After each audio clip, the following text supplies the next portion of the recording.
تصور کن یک کارمند داشته باشی که هیچ وقت خسته نمیشه، احساسی نمیشه و 24 ساعت هفته دنبال پیدا کردن سودآورترین موقعیت‌های معاملاتیه. این دیگه یه داستان و فیلم و رویا نیست. این یه ربات هوش مصنوعی تریده.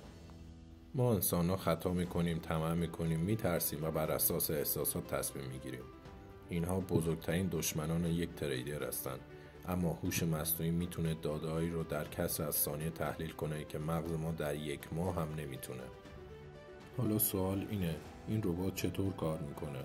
آیا واقعا میتونه مثل یک غول وال استریت عمل کنه؟ من میخوام 3 تا لایه پشت این معجزه رو بهتون نشون بدم.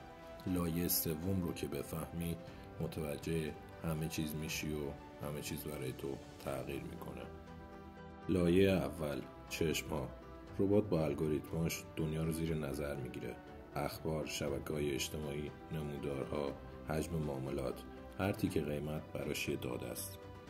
لایه دوم، مغز. حالا این داده‌های عظیم وارد شبکه عصبی میشن. ربات الگوهایی رو پیدا میکنه که از چشم ما پنهون میمونن. الگوهایی که هزاران بار در تاریخ تکرار شدن و سودآور بودن. و اما لایه سوم، دست‌ها. و اینجا راز اصلی نهفته است. ربات منتظر احساسات نمیمونه. وقتی یک سیگنال مطمئن پیدا کرد، در کسری از ثانیه بدون معطلی معامله را اجرا میکنه. دقیقاً مثل یک تیراندازه حرفه‌ای.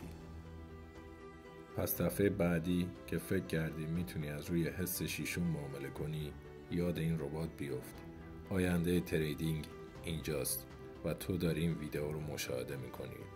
اگر میخوای عمیق‌تر وارد این دنیا بشی، اینجا این پایین ما رو سابسکرایب کن و زنگوله رو فعال کن، چون داریم مرزهای مالی رو جابجا میکنیم.